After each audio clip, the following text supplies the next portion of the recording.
Welcome back, all you OGs out there. Whether you're an online gamer, an original gangster, or just an old geezer like me, this is Julie 1961 for Old Gamers Never Die. And hey, I'm back on Myth of Vampires. And I thought I would talk a little bit about something that it can be really frustrating, especially getting started in the game, and that is Decay. It's like the biggest nemesis of any new starting out player, and it just kind of creeps up on you, especially if you're playing official. I mean, you look at the decay rate on this thing, 2% per hour. Every hour, this little hut that I've got sitting here, and I'll explain to you what this is later, but yeah, it's gonna decay every hour 2% until it's gone. And if you're playing and maybe you miss a couple days and you come back, and all your base will be gone. So what we're going to do today is we're going to talk in this video about how to avoid your decaying when you're trying to play the game, because there's no fun starting over every single time you get on here. So let's go to the base and we'll get the things we need. Okay, we're back in the base, and let's go over here. And what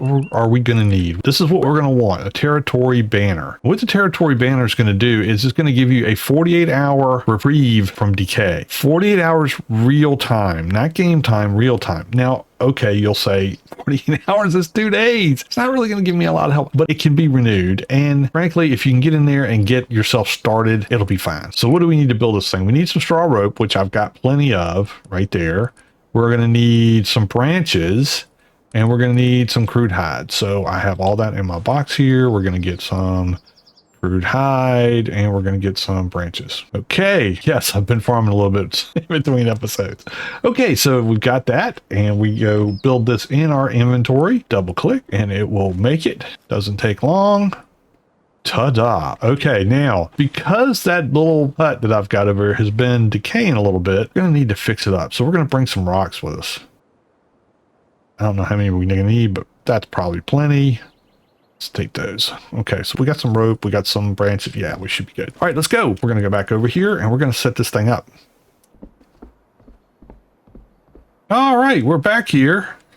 We're ready to set up our banner. So let's hop down off here. I'm hoping I'm far enough away from my base over there to put this down. So we're going to give it a shot. We'll just hit E. Oh yeah, we got it. We got it. We're good. This is a no-fly zone, so we can't put it in there, but we can put it right here. Boom. Down. All right, now what this does is it gives us an area of protection for 48 hours. So anything inside of this banner's range will be protected from decay. And you can find out what the range is by going into the banner, holding down E, and then clicking on this little this way and that way button. And it's going to send out a signal that says this area inside this circle is protected from decay. For 48 hours, nothing's going to fall apart. Okay, so now just to make sure that if we miss our boat and we don't get back here in time, we fix everything. And this is an important piece, because if you don't do this and you're a little bit late, like I said, life happens, you might forget. If everything's at least fixed, then you've got that much more cushion. Okay, we're going to go in here and fix this. Everything's fixed. Everything's fixed. Everything's fixed. We'll fix this. Okay. So we're all fixed. We're going to put a lid on this thing. There we go. Boom. Okay.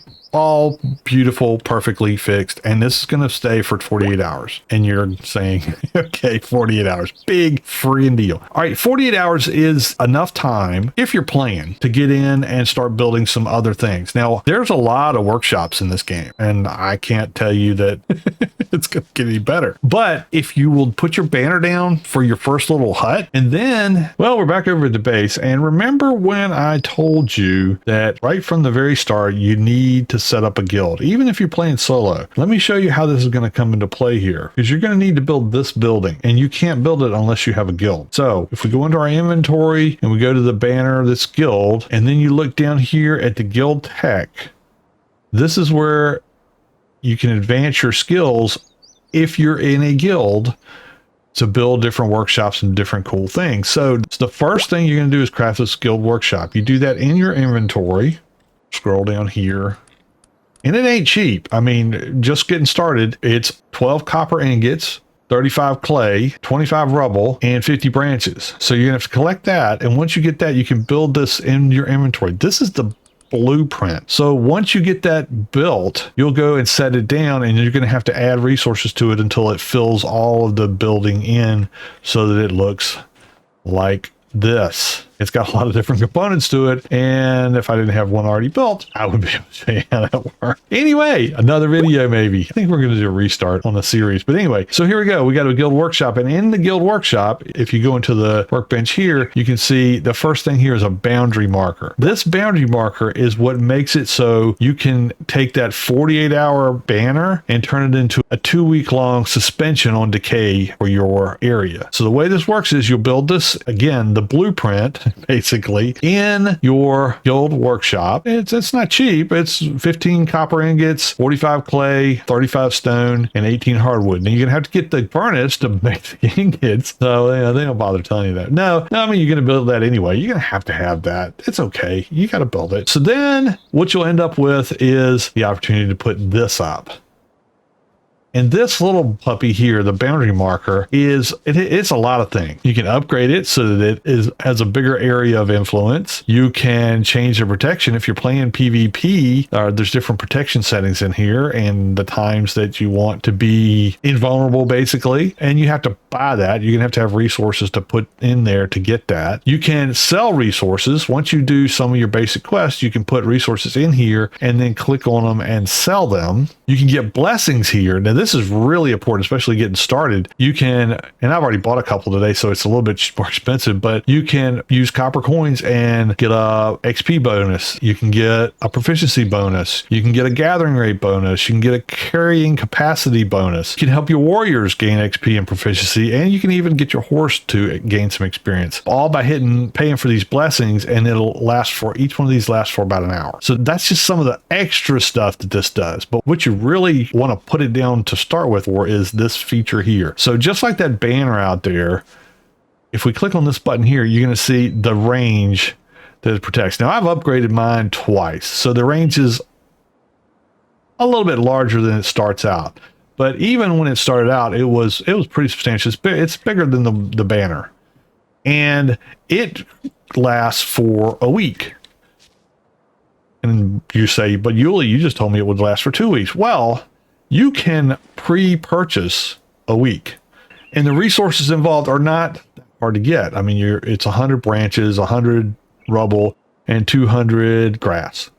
And then this is your guild points that you get by doing stuff. Okay, so you're going to have, that one's going to be there. You're just going to have to get grass and branches and rubble. And if you have enough of that, when you hit tribute, it's going to say, do you want to pay for this week or do you want to pay for next week? So let's go ahead and let's put some rubble in here. And let's put we got plenty of grass, branches. We should have some branches.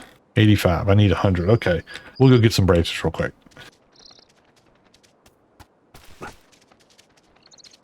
And we put, we got 25 branches. We'll put that in there. So now we've got enough to pay for the tribute. So it doesn't show anything here, but we know they're in there. There's over 100 there. There's over 200 there. There's over 100 here. So then you hit tribute. It says prepay for next week. And that's what we want to do. Now I'm paid up, instead of from 310, I'm paid through 317. So that way I don't have to worry about my base going away because I miss a couple days or a week. If I go on vacation for 2 weeks, just make sure you're keeping up with your boundary marker and putting in the resources and paying ahead so that you've got that protection. Because otherwise, this stuff, it costs a lot of resources to build all this stuff. You don't want to have to go do that all over again. So just keep up with this. Now, I will recommend that if you're in a guild and this is your main base, you have somebody in charge of making sure this is kept up with. Because if it's just left up to whoever, you'll end up missing it, and that will be bad. Everybody will be mad. The other thing that you can do as you upgrade this and upgrade your guild talent, you'll be able to put down more of these. So you can have some bases scattered across the different counties and maybe near particular resources that you want to have and still have that decay protection. All right. So that's pretty much it. It's not hard. You just got to get some resources together. You will have to build a furnace, and to build a furnace, you're going to have to build a construction bench. But hey, you got to build those things for advancement in the game anyway, and you get experience points for doing it. So build your construction bench, which is in your inventory right here, and you can put it inside or outside, but put that down, and then in the construction bench, then you can build your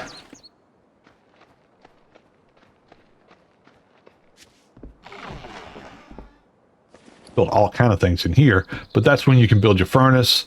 Your furnace, you get smelt your copper ore into copper ingots, or your metal ore, your iron ore into iron ingots, or whatever. So you'll need one of those. You're going to have one anyway. So there you go. You make that. You make this. Where'd it go? Oh, it's out.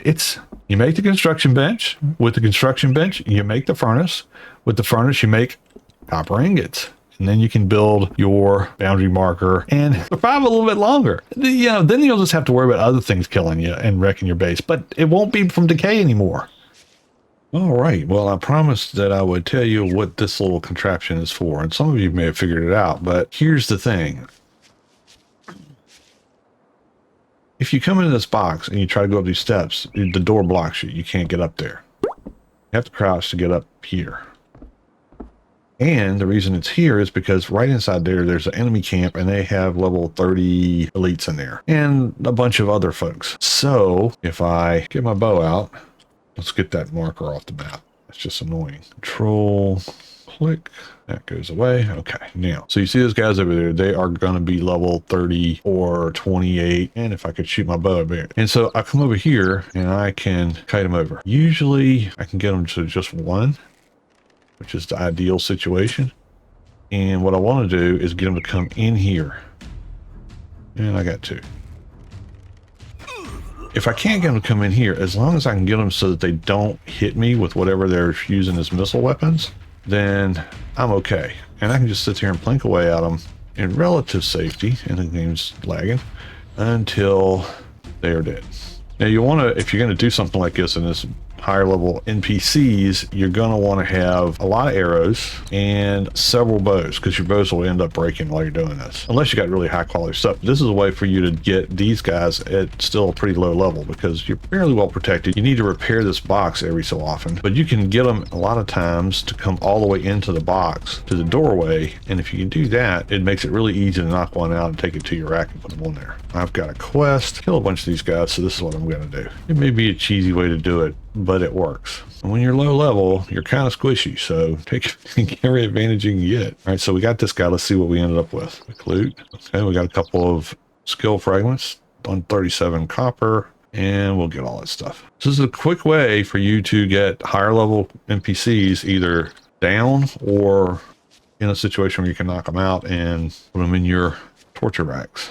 This also will level up your bow skills. You're just plinking away at this guy, because really don't have to hit anything when you're doing your bow. You just have to shoot it. All right, well, that's what I wanted to cover today. I wanted to get information out for those people that are just getting started in the game and finding it a little bit frustrating, because this decay thing is not something that's as fast in a lot of games, and it can get really frustrating when you log in and you're not thinking about it and your base is gone. So start with the banner. That'll give you 48 hours protection, real world time, and then as soon as you can, get your guild going and build that guild workshop, and then build this boundary marker, and that will give you the 2 weeks worth of protection. All you gotta do is keep up with it, and you won't have to worry about decay destroying your base. Well, if this helped you out, make sure you leave a like. I really do appreciate it. It helps me out with all the YouTuberisms out there and gets more people watching my videos. And hey, if you decide you want to come out and play with the OGs, make sure you drop out. It's always a great time, and we have a lot of fun.